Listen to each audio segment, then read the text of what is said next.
Well, welcome to a massive edition of 100% Footy tonight. Kalyn Ponga on the lookout for a potential switch to rugby union. The fallout for the Knights and their embattled coach as well. On the back of that too, the Queensland superstar off an Origin success, Lindsay Collins is in the house. And what about his Roosters rolling in towards finals footy as the race really heats up to make the 8? All that and so much more. Let's go. Oh, Spencer came after Collins. What was that?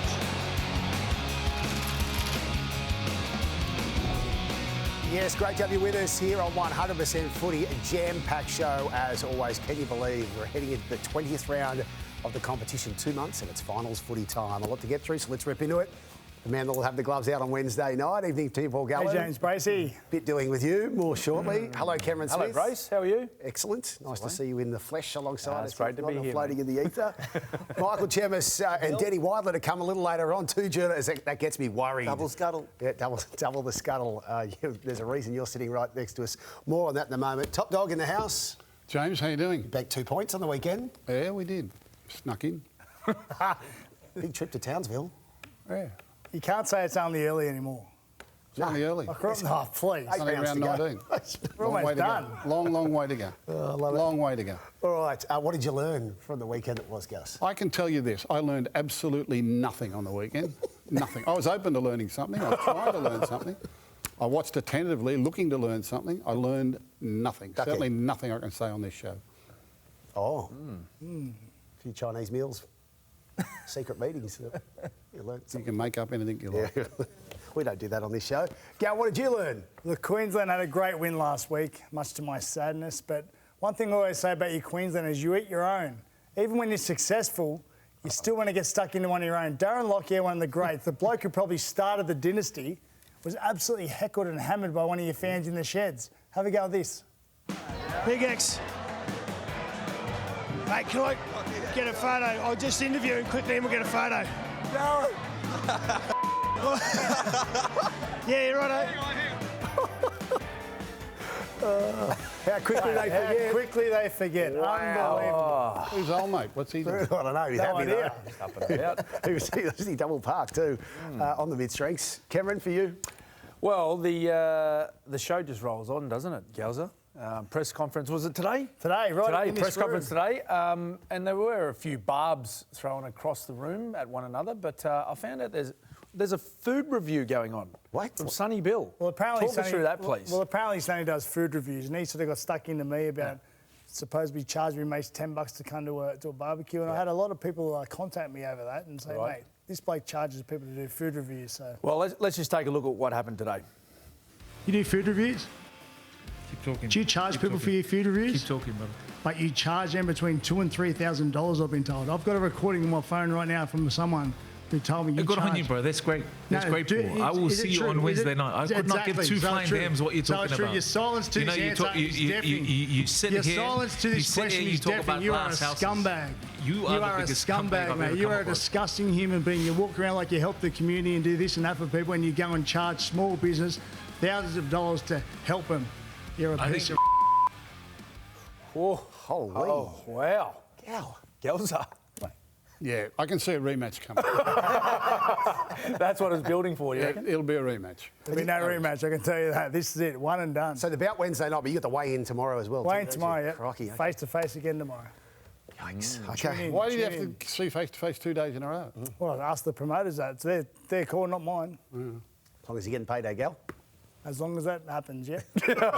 Tune in. It's on Wednesday night. All right, no doubt we'll hear a lot between now and Wednesday on SBW v Gal on Stan. In the meantime, though, Michael Chemis, massive news tonight broken on 9 News surrounding the Newcastle Knights. It's double-pronged, this one, but let's start with the key player first, their captain, Kalyn Ponga, and it's not for the first time, huge conjecture about his future.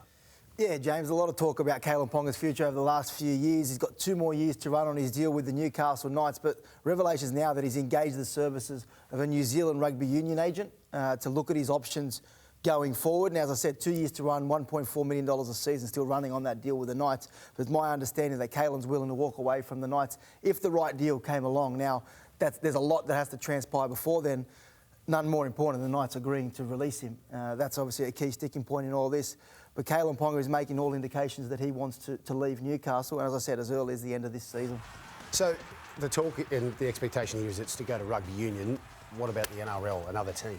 Yeah, well, look, I think it's going to be very difficult at this time of the year if he does intend to leave the Newcastle Knights with...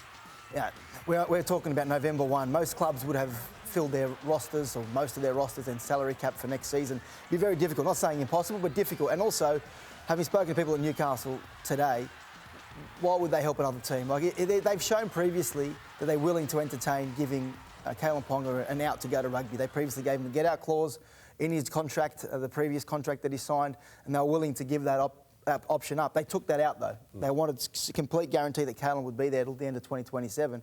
But it hasn't gone well for Newcastle. It hasn't gone well for Kayln. He's missed 46 games in the last 5 years if he doesn't play the rest of this year as expected. So that's a massive chunk of your salary cap, 12, 13% of your cap on a player who hasn't played a lot of football. So it could work both ways. And having spoken to people out of Newcastle today, perhaps it's something worth exploring if he does come. And as I said, he hasn't asked for an official release yet, but if he does, it's something the Knights have to consider. And there's rugby union in his past too, right? Yeah, he's played rugby union coming through. He's definitely made it clear that he wants to play for the All Blacks one day. We've got a World Cup in Australia in 2027.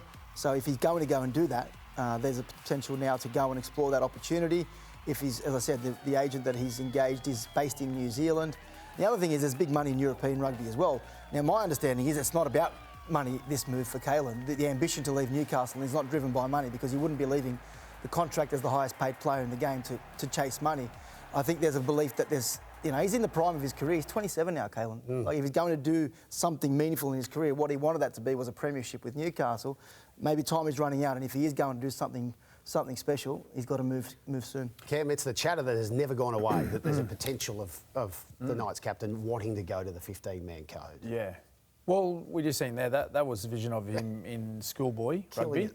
Did really well. He was up at Churchy, I think, in Brisbane. So he's got history in that sport. I'm just wondering, so if that opportunity doesn't come up to move to rugby, then what? Where does that leave the Knights and Kalyn Ponga? One of those untenable situations which we saw with, I guess, in the end, Lockie Galvin. Would they be happy to release him to another NRL club? Well, it's early days, Cam. Like, he hasn't gone to them for a release. I spoke to Newcastle today. They weren't even aware that he's engaged an agent in New Zealand to look at potential options. Who's his agent in Australia? His father looks after him most of the time. Andre Ponga, his father, has done the last couple of deals for him. So he used to have an agent years ago, Wade Rushton, but he moved for his father to do it all. So, look, as I said, anything is possible, but from my understanding, most teams would have their salary cap pretty much sorted for next year. Yeah. That doesn't mean you start... If someone like Kalyn Ponga came on the market, I'm sure you can manoeuvre your roster to make it happen. Well, you're shedding a couple of players, though, aren't you, for a $1.4 million salary? Yeah, but Newcastle are in a situation where, this is why I said maybe they do. If Kalyn Ponga does knock on the door and says, look, I'd like to leave, you're Dylan on $1.3 million on a 10-year deal. You got Fletcher Sharp there, who, you guys are the rugby league experts, potentially, he's done a good job in the halves, but he's a fullback. So does that give him the opportunity to play Fletcher Sharp at 1, you got Dylan at 6, and then go in the market for a 7? And get some balance to the roster. What does it mean for Dylan Brown? Because he's going up there on a reported 1.3 a year. Was there any clause there that Kayln had to be in the team when he arrived? No, nothing. Like, Dylan Brown's not walking away from that 10-year deal, is he? So there's going to be no issues for Dylan Brown in that situation.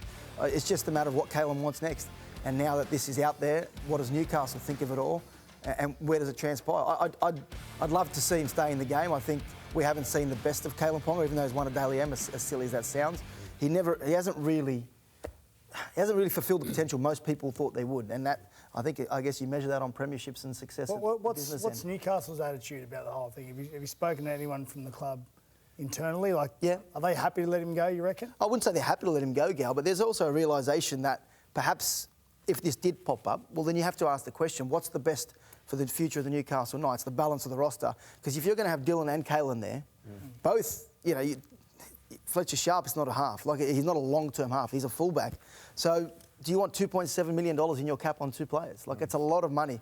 Does this give them the flexibility? Having spoken to people there is a view that perhaps this is something they should explore if Kayln comes knocking in the coming months. Gus, I can't help but think about the Joseph Swaliti scenario too, and the temptation to go to rugby union, and he did, and don't let the door hit you on your way out. How would you feel if Kalyn Ponga though moved to the 15-man code? I think it's a huge loss for the game to have a superstar walk out on the game to go to rugby like that. And a huge loss for the Newcastle Knights. I mean, that's... I don't know what that says about the Knights at the moment. You know, Kaylyn's obviously thinking about his future if he's unhappy where he is at the moment and worrying that the best of his prime years are sort of wasting away with the team struggling. But from a games perspective, I think it would be really disappointing if we lost one of our game superstars. I mean, he was only a Dally M medalist a couple of years ago. So, you know, the injuries and the money and managing salary caps and what have you, his own disappointment in how the team's going and how his form seems to be going. I suppose this might have been brought on by the recent injury and the fact that he's out for another extended period. So until you really talk to Kaylyn, I don't think you'd know exactly what's going through his mind at the moment. Geez, I'd love a penny for the thoughts of Dylan Brown, Cameron, in this situation too. Signs to go to the club and all of a sudden he's playing hooker and may not even be playing for the rest of the year and then going to a club where the biggest name could be out the door. Yeah, and, you know, Michael just spoke about how, you know, his current situation with Newcastle or the contract moving forward won't change with Kaylyn not being there, but I'm sure he was a big reason why he wanted to move to Newcastle. One, the money, but two, like, you're playing with one of the best talents in the game in Kalyn Ponga. I'm sure that would have been raised with Dylan when they were trying to sign him. No risk in the world. Yeah. And they spoke, didn't they, Michael? I'm sure somewhere in the midst of it there was a Dylan Brown conversation that was had at least somewhere along the way. In amongst all this, the earlier breaking story during the day from yourself was surrounding the coach, Adam O'Brien. It looks like the Knights were, before this broke already, planning to part ways with him come season's end. Yeah, I said on this show about 6 or 8 weeks ago that there was a view that he wouldn't be sacked this year. He's got a 2-year payout. He's guaranteed his full payout. And the club was of the opinion there's no point sacking him now when you can wait till the end of the year, give him the chance to turn it around.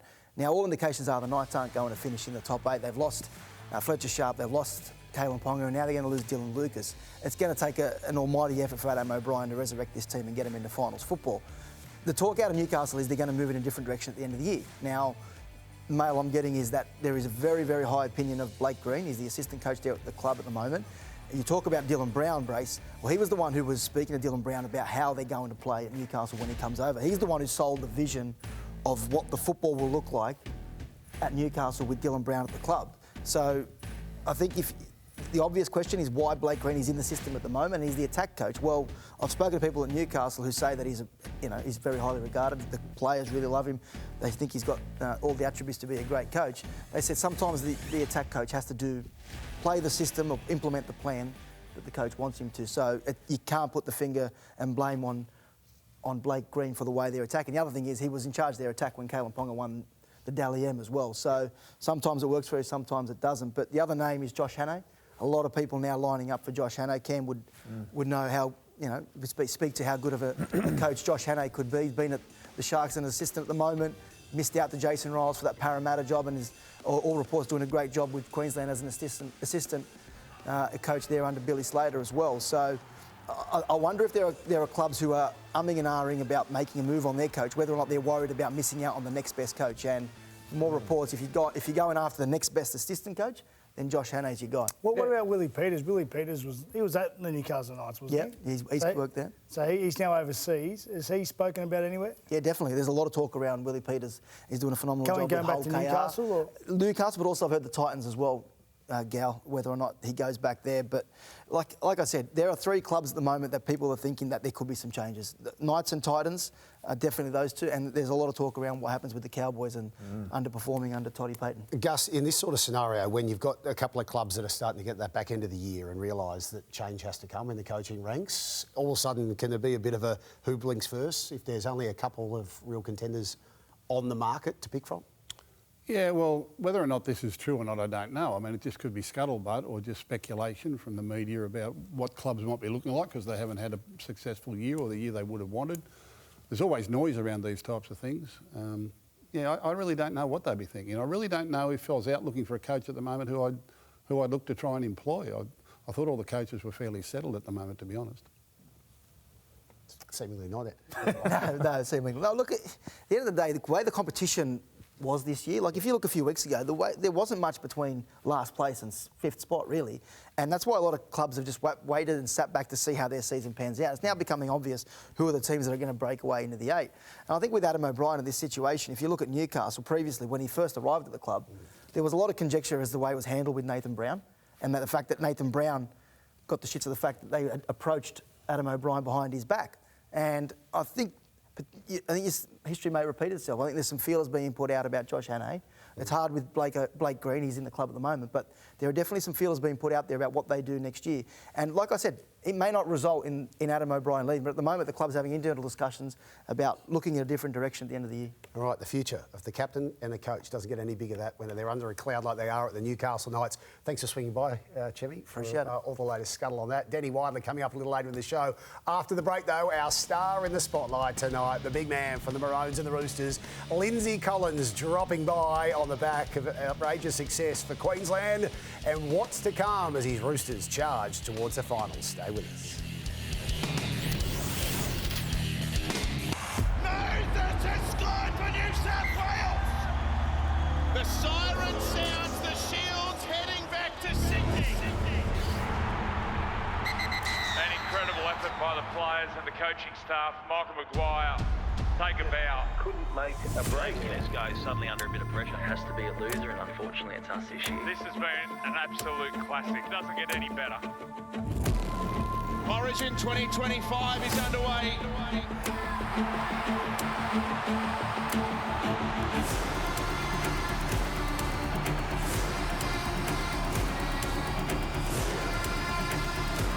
We'll put this down to pressure. Full time, New South Wales 1-0. Given our performance in game one, something needs to change. Daly Cherry Evans dropped DCE. It really is their captain. Cameron Munster named as captain. Big news. Mitch Moses out for game 2. Should I be here? Should I not be here? At the end of the day, I'm all about fighting to the death. A lot of pressure on this Maroon side heading into game 2. And we just feel that Tom Dearden has earned the opportunity playing in the number 7 jersey. A lot of changes ahead of game 2. You realise that Queensland are a proud state, and I've been in this situation before. Billy Slater was labelled a grub by Woods, a former Blues player. When you degrade someone personally, you probably don't deserve one of those privileged positions that you're all in. Queensland are deadly serious about going to Perth to square their series. Teams arrive at the fired-up cauldron. We're going to kick off right, by the way, tonight as well, so the Blues can put whatever they want. But the consequences of tonight have rarely been higher.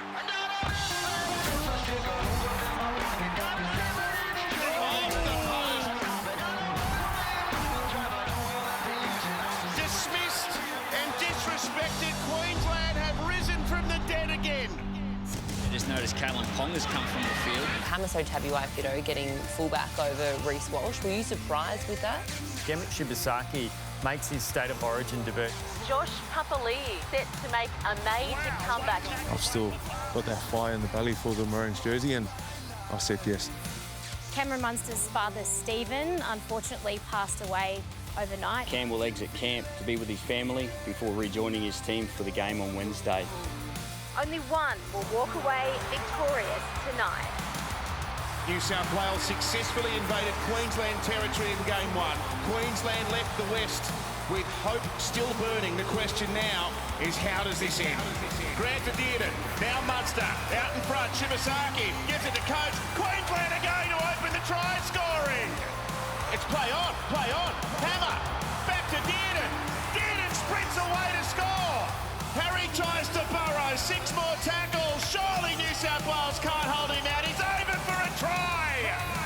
Dearden dummies runs, and Tom Dearden goes in for Queensland. And 30 years after Fatty's Neville's triumph, the Queensland team of 2025 have captured a victory to stand alongside Eddie in Origin's 45-year history. Well, an Origin series that really did have it all, and in the end, Queensland with the comeback across the 3 games after being defeated in Brisbane, victories in Perth and in Sydney, wrapping it up in style. And our star in the spotlight tonight, who was key to that success across the 3 games, Lindsay Collins. Great to see you, Lindsay. Thanks for coming by. You, of course, an Origin series backing up for your Roosters as well. How are you holding up tonight? Yeah, all good. Body's all good. Just need a couple more hours sleep, I reckon. So, yeah. Well, mate, we'll do our best to get you off in a decent time. I've got to say, one of the highlights of throughout that series, so many, everywhere you look, there's a chook. There was Roosters players throughout that entire series, either playing with you or against you. But you and Spencer, throughout that series, you had an eye for each other. Yeah, I think that just goes back to that old adage that mate against mate state against state sort of thing. We did speak about it after game 2 when we come in at the club, and it's just respect for each other, you know, going after it, and him giving his best to me and me giving my best to him sort of thing. So, yeah. Lindsay, during my entire career, I never actually played against anyone who played for Queensland at my club, at club level. Now, when you come back into camp in the clubland, what's your reaction like amongst each other? I mean, you had 5 guys in State of Origin, 2 Queenslanders, 3 from the Blues. What was your reaction like after game 3? Nah, it's pretty good. I think we all got respect for each other, and I think what happens on the field stays on the field, sort of thing. So, and when we come back into, you know, Roosters sheds, it's all about the Roosters, and we sort of just leave it there and park it there. But when it's on the field, it's no holds bar, and you know, you expect nothing but their best from them. And what about young Robert Toyer? He's a really, really good young player. I thought on the weekend in particular, up against Val Holmes, I thought he was a shining light for you guys, to be honest. I thought he was outstanding. How much confidence do you reckon he got out of Origin? Yeah, exactly. I think you just said it then. You know, you can get a lot of confidence out of, you know, mixing with the best players in the comp at the moment. But then again, it's what you do with that confidence as well. You know, you can take it and run with it, or you can double down on it, use it to your advantage, and hopefully he's a big part of our team in the back end of the year. Hey, Linz, the Maroons, you certainly got better as the series went on. Tell us about those discussions, though, when you come into camp for game 2 after that disappointing first up match in Brisbane. Yeah, there was a bit of video. You can expect that from Bill, but yeah, a couple of hard conversations as well, and a bit of a look yourself in the mirror sort of thing. And after game 1 at home as well, it was sort of the pressure wasn't off the whole series sort of thing. So, you know, it was. I was just getting a little bit of anxiety then, just watching it back. I thought it was over and done with, but going through it again. State of Origin never sleeps. So, mate, tell us about that pressure, because you had to make history for Queensland in its 45-year existence. Queensland had never lost game 1 and then had to go on the road for 2 games and win. How did you handle that as a playing group?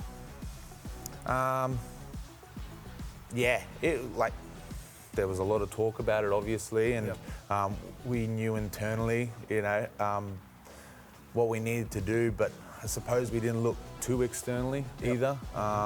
There's a lot of passion in that team, a lot of pride as well, and you know, we had a job to do, and our backs were up against the wall, and the only thing we could do was fight our way out of it, sort of thing. So, you know, it was a scrappy win in game 2, and then. But yeah, like you said before, I felt like our game was improving over each game, and coming in for that 3rd camp, we were all confident in what we knew we had to do, and there was a lot of talk about positional changes and people moving around, but not once did anyone waver in camp, sort of thing. It was okay, what's next, sort of thing. So we had a really good attitude going into game 3, and it sort of showed on the field. What was the reaction internally to Josh Papali'i's selection? When you heard his name read out for Queensland to come back for that one game, what did you feel? Yeah, I was excited. I was very happy. You know, I think everyone knows what Big Pups brings, and I had heard whispers that Bill was trying to get him back for the last couple of years, and he said no. So, for him to come back this year, and I think everyone, like I said, knows what he brings, but just that aura and at that State of Origin level of football, and it was so good to have him in camp and around the boys. Does it lift your confidence level? Does it lift your intensity for the game, do you feel?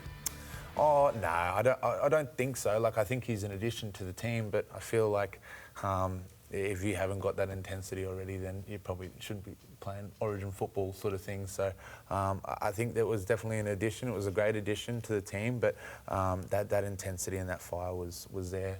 If you had to put your finger on the difference between Queensland in game 1 and Queensland in game 3, the difference in the mentality between those 2 games, because they were poles apart. Yeah, it's hard to point. I think it was probably the rude awakening that we needed in game 1 to realise that this isn't a given and we need to work for this sort of thing. And game 2, you know, that again was still, you know, it could have gone either way again. So Game 3 sort of really solidified our mentality going into it, and yeah. You played a lot of footy on the rep level with DCE after being dropped from Game 1. How hard was that as a group to sort of feel for him, but need to move forward with young Tommy in the 7 jumper? Yeah, exactly. What you just said, like you sort of do feel for him, but you can't hold on to it for too long either, sort of thing. So it's unfortunate, but you know, you have to earn that jersey, and I felt like Tommy did and earned that jersey. You know, in Game 1, I feel like if you go back and watch his efforts off the bench and his, not just his attacking but his defence, he was rock solid. And then you know, you saw the game that he produced in Game 3, and it was just outstanding. So it's a credit to him. He's an absolute competitor. I think I remember it was like the 70th minute on the game last Wednesday, and I think Rubes missed a tackle and he was still blowing up at Rubes.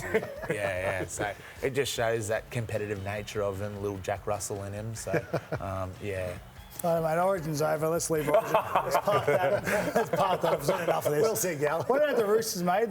You've been a sort of bit up and down this year. You had a good win on the weekend. You had a sort of probably pretty poor loss the week before, I think, against the Tigers. But you got a tough run. You got to play the Dogs, play the Dolphins, play the Storm twice, I think, in the run in. Yep.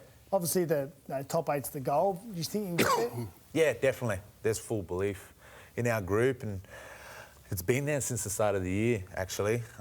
You know, a lot of people probably counted us out, and we had a bit of a different roster and a lot of young kids coming through, and I feel like all those young boys have really stepped up, especially during this Origin period.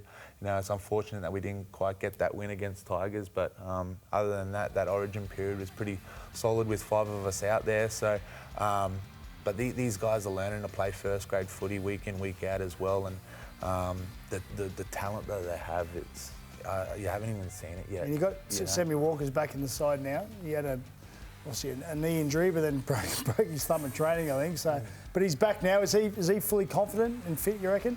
Yeah, there was obviously a little bit of rust on the weekend, but I've seen him at training for the last couple of weeks, and it's unbelievable, the sort of stuff he's doing at training.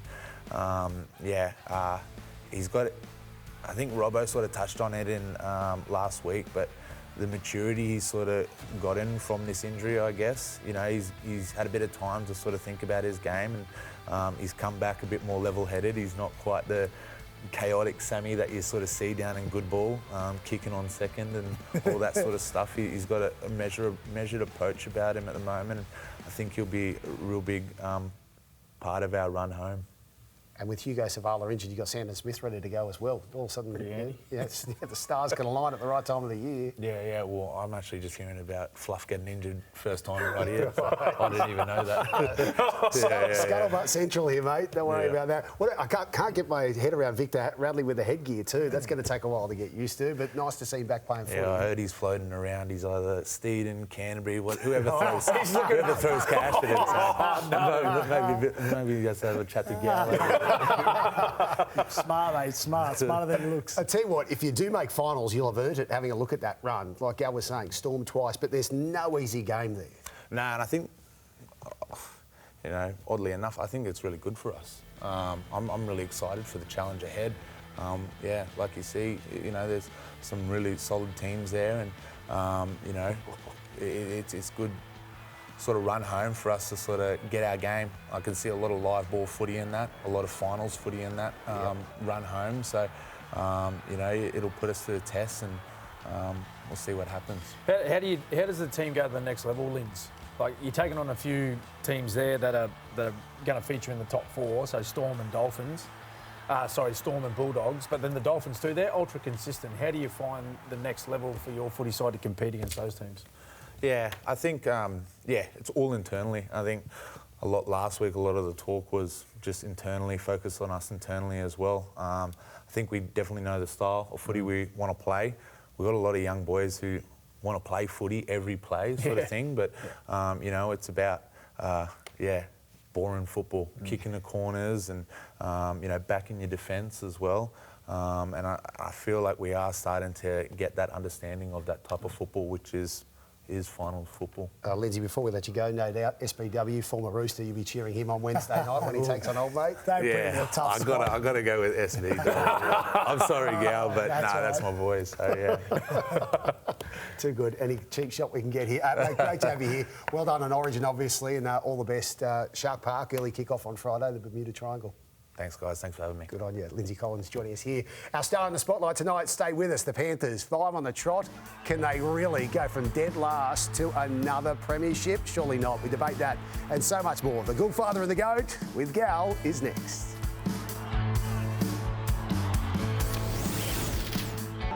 The 4 times defending premier. Penrith fell apart. Undisciplined, errors. They're frustrated.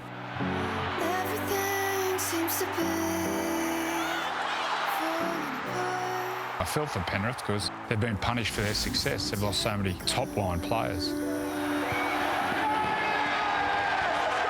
There's certainly some concerns. Bottom line is we just need to play better. To win 4 premierships straight and now be at the bottom of the ladder, their season's gone. The ladder doesn't really matter until July or August or something. What a play that was there. Cleary has a look, takes them on himself. Seen that before. We're just trying to play some decent footy. If we can do that, we really believe that we can do anything. 2 of the young guns combining. The second string Panthers playing like the superstars they stood in for. The young fellas in their team and their squad all of a sudden feel more a part of this season than ever. Charge down! They found their rhythm. Glorious backline movement. Panthers were dead last. They've climbed their way up. And he stepped inside. Completely ad-lib football. I just think they're really priming themselves for the right time of the year. They're not giving away the trophy without a fight. Well, what about those Panthers thriving through the State of Origin period? And they are the top topic on Good Father and the Goat with Gal.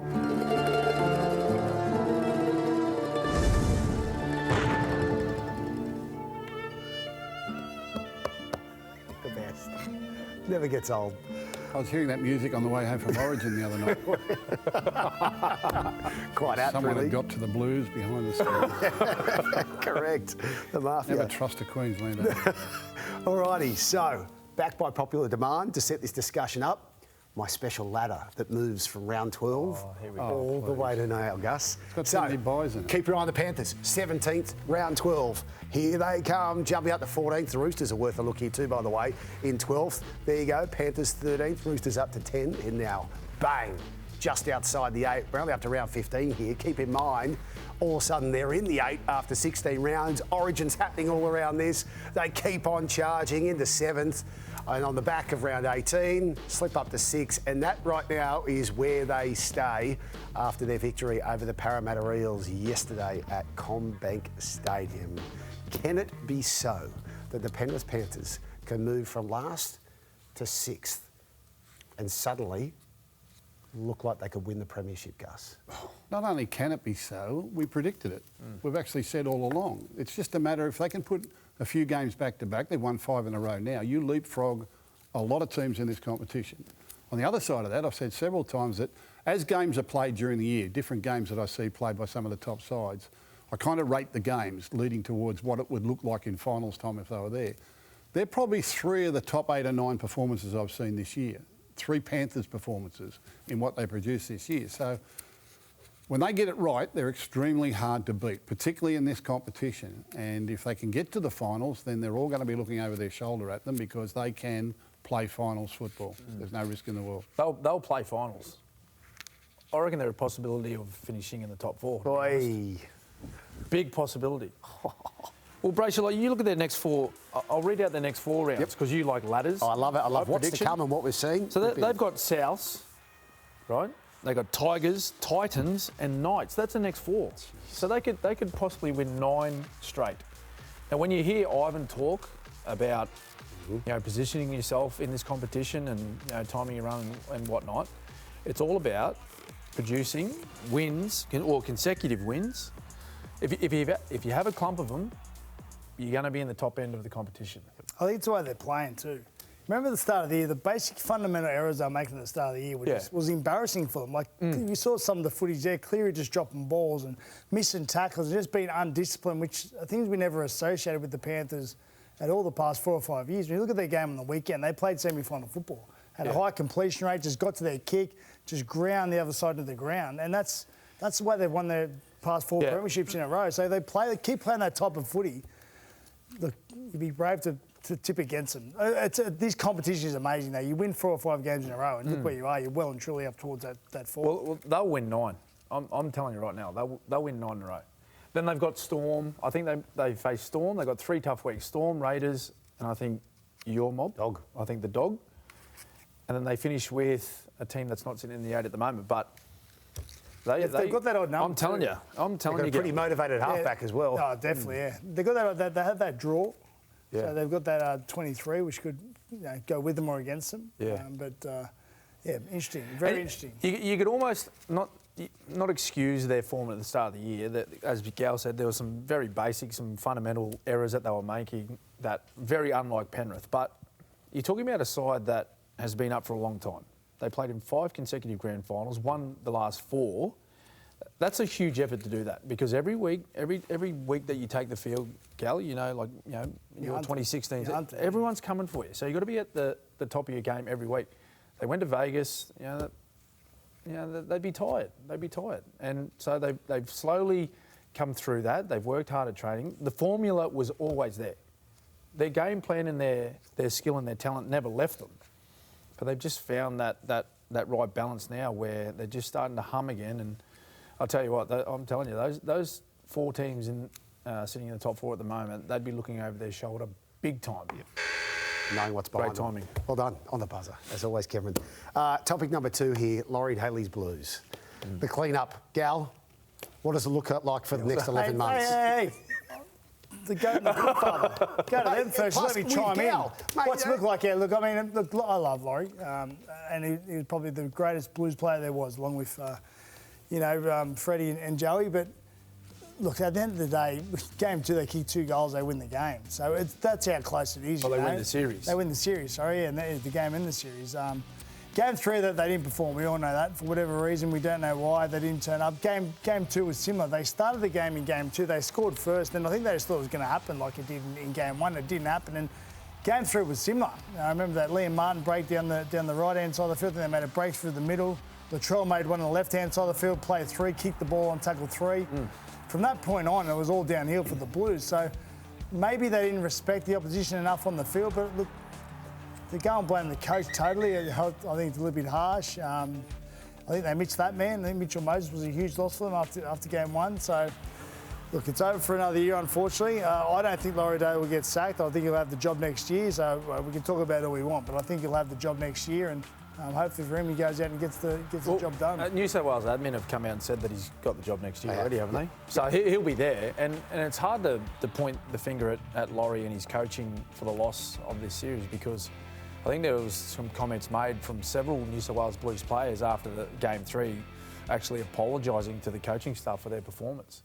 And at no stage did they question their preparation. They actually said that their preparation was spot on and that they had, for all 3 games, great camp environment. Laurie did a great job. They just didn't aim up in Game 3. Simple as that. At the end of the day, there weren't many rookies in that New South Wales side. I mean, there's a lot of fellas that have had plenty of Origin experience themselves. How much coaching do they need? No, that's right. How much coaching or motivation do you need from a coach to play for your best for your state? None of those players should have needed too much coaching at all. In fact, in previous series, what we've heard is they've coached themselves. Yep. When they've won, but suddenly they're not coaching themselves when they lose. Yeah, that's I've got no doubt that the players had a giant input into how that game had to be played and what they were going to do. But there was a disconnection amongst them. That was obvious and was broken down by the spirit of Queensland and the way Queensland played that last game. I don't think they got the fundamentals of Origin right in that game. I don't think they saw what the priorities were for Origin football, where Queensland did. Yep. Queensland just got better every game, and there's no doubt that New South Wales got worse every game. As Queensland lifted the intensity of Origin and that competitiveness and that physicality, it didn't suit New South Wales. They didn't want that sort of game. There were 3 moments that stood out to me. That was the difference between the 2 sides. So one was the Harry Grant try, where he really shouldn't have scored that. He went through 4 defenders, like at that level. went through 4 defenders to, score a try for Queensland. Tommy Dearden's first try, so you see Robert Toy getting dragged into touch. Several New South Wales players, they just stopped and thought, well, we're going to put him into touch, play's dead. It's never dead. Just in case. Ask us. Joey always says, just in case. Keep the feet moving, just in case. And so the hammer gets the ball, he takes off. Yep. Angus Crichton tries to push him across. That's never going to do it at that level. Try to push him into touch. And then all of a sudden, Tommy Dearden races past 4 New South Wales players to score a try. And the last one was when Jerome Luai, I think it was, second half, put a kick into the in goal. Xavier Coates gets the ball. He returns the ball to the 20-metre line. There was 0 chases from New South Wales. Now, that was a story, that Taylor taped throughout the entire game, but they were the 3 that stood out that really explained the difference between the 2 teams. Yep. As Gal said, Origin's over. Time to move on. So on to the next topic. But I just want to say, how much coaching do you need? No. When you've been there and you were Very experienced, how much coaching do you need? Yep. And when they're winning, they talk about how much they coach themselves. Very little. Yeah. Yep. Players know what's required. They just didn't do it. Yep. They didn't do it. Long 10 months ahead. Kieran Foran calling it quits at season's end, making the announcement over the weekend. Gus, where does he rank for you, the Kiwi? Early in his career, he was one of my favourite playmakers in the game. I love the fact that he used to take a beating to get a pass away. He was a really physical, committed player, playing with Manly. Loved him at Manly. There wasn't elsewhere that he really excelled, I didn't think, although I think he's done a good job for the Titans. But certainly at Manly in the early days when they had those great sides, he was a big part of that side. Yeah. He was one so of my favourites. Yeah. He was so tough. I remember playing against him. You'd think this little bloke you'd give it to him. He was so hard to handle. He just did not stop the entire game. He was absolutely relentless in his attitude. He's a really, really hard trainer. He's got a great mind, a great work ethic. And, he's going to be... I don't think if he lost the game, I reckon he'll be involved somewhere. He's a pretty smart footy brain, but he was such a competitor and, just tough as nails. Yep, we had a huge rivalry against Manly through those years when Foz was playing at the Seagulls, and I back up what Gus and Gal just said, just an ultimate competitor, played well above his weight. He's like the original version of a Tommy Dearden. Tommy Dearden's the modern day version of Foz at the height of his career. Tough as nails, attack, defence, killed it, well done. Some blokes should just stay at one club, shouldn't they? I wonder what would have happened if he'd spent his career at Manly. Yep. Yeah. I think it would have been vastly different. Good point, Gus. All right, off the back of the Goodfather Goat with Gal, time for our Cash Converters Conversion of the Week. Felt good for Nico Hines at Sharp Park on Friday night. Couple of tries, kicking goals, Cam. This would have felt good personally. It was a bit of a confidence booster for him, wasn't it? He looked to be somewhat like the old Nico Hines that we seen a few years ago, running the ball, confidence with his kicking, with his passing, scored a couple of tries, which he was up and about with. So, a bit of a confidence booster for him coming into the back end of the season. Yeah, exactly what he needed. I'll never forget the game earlier this year. I think at Leichhardt over versus the Tigers, kicked a 40-metre field goal, hit the inside like that much more. Yep. Inside it goes straight through the post, we win the game. Hit the post, dead set bounce 90 degrees almost, and went out. He just has that sort of bad luck. But a game like that on the weekend will give me a lot of confidence, I think. And back end of the year, up, baby. Big game this week though versus the Roosters. The Chook. True. Friday night. Could be a big week for you and your Sharkies, Gal. Stay with us. More to come in just a moment. Yeah, another journo. Denny's in the house for Scuttlebutt Central. Gus, will he be involved? We find out. He better not be. Right after the break.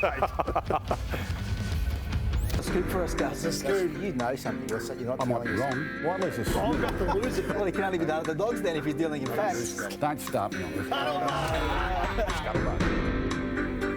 Here we go, Scuttlebutt Central on 100% Footy, and nice to have the company of the man alongside me, Danny Weidler. Evening. James, there's been a lot of scuttlebutt as your mate Michael was in your show. He was kicking hornets' nests earlier tonight.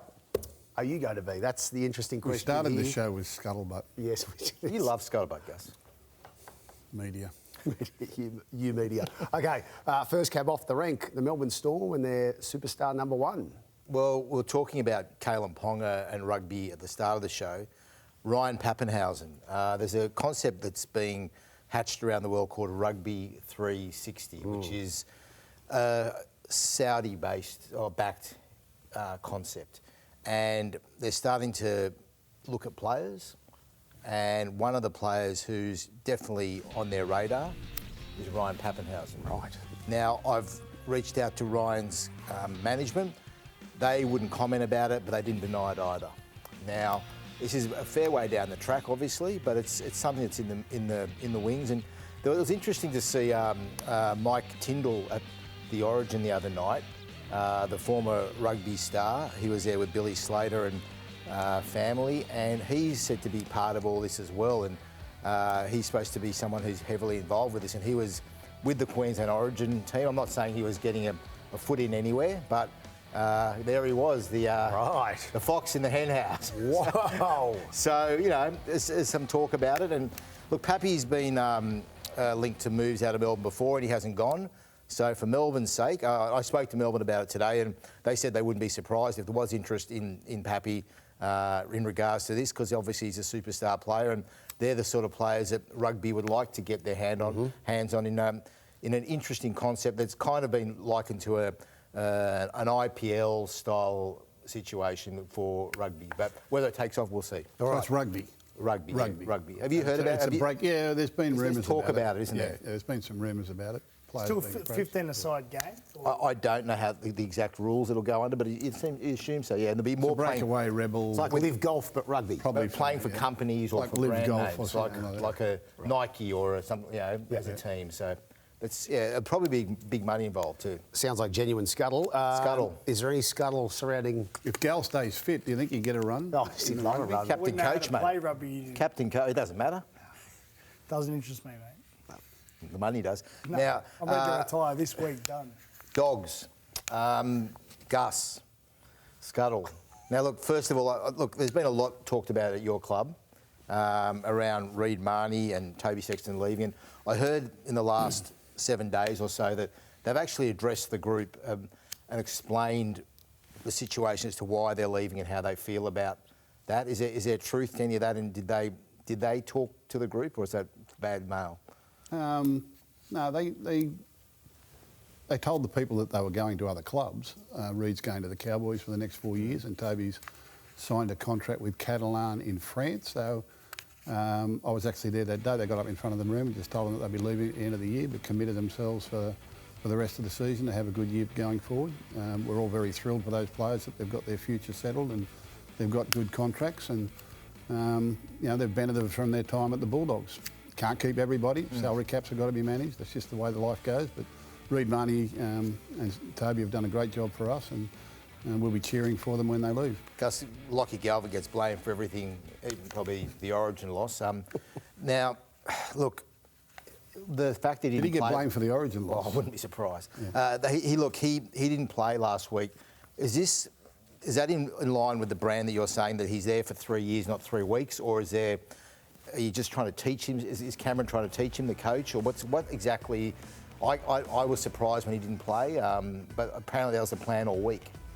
Yeah, it was. We actually watched the game the previous week. The Storm played the Cowboys, and a number of players were cramping up. It's a little bit lot warmer up there than we're experiencing down here, and a lot of the Storm players were cramping up. So as the week went on, given that Sam Hughes hasn't played much football, Jamin Salmon was coming back from injury, Max King would be backing up after Origin. He figured that he needed 4 forwards on the bench because he's got a few forwards that are underdone. Max was backing up, and we sort of addressed what the cramping could have been the previous week. So I think going with 4 forwards, but it was also part of, I think, Lachlan's development. I mean, he's had 2 full games, 2 80-minute games when we've been missing Origin players, which is good. Those 80-minute games are like 12 training sessions. It's great for him to get there. He's had another couple of games off the bench. This week he watched with the coaches in the coaches box and probably learnt more sitting up there watching the game than he could be out there playing with them. So, you know, we're just taking his development slowly as they come along. I can tell you all along the coaches had a plan for this, and he's executing his plan, and we'll see what happens in the coming weeks. So he will come back in the side at some point soon, you think? Well, we've certainly brought him to come back in the side, yeah. He'll be... he's got a plan, Cameron, I can tell you. Some news tonight, Denny. The Rabbitohs have already got their hands full against the Panthers on Friday. Another blow, though. Yeah, it looks like Cody Walker, their veteran 6, he's had calf injury issues for almost, it feels like 2 years now. I remember being in San Diego with him, and he was struggling with a calf, and it's been something he's struggled with for some time. It looks like he could be now out for the remainder of the year, unfortunately. So a big blow for the Rabbits. Certainly is, considering their run home. And finally, Des Hasler, the Titans, any news there? Look, there's been a lot of talk about Desi. He denies he's under the pump. The information I get is that at the end of the season, if things have not worked out for both parties, it'll be a mutual agreement that Des will go, and it'll be done with respect to the career that he's had in rugby league, which is a great one. Okay. Hasn't one of the owners sold his share? Didn't one of the owners pull out? Yes, now the Frizzels own it, and the Frizzels actually, I believe, are taking up an office in the headquarters so they can see exactly what is going on at that club. So the club is now 100% owned. Yes. By Rebecca Frizzell, family, or whatever company family, she represents. Yep. Yeah, family. Yep. All right, bit doing with the Titans at the back end of the year. Stay with us. You're watching 100% Footy right here on 9 after the break. Our tab top 3. Stay with us.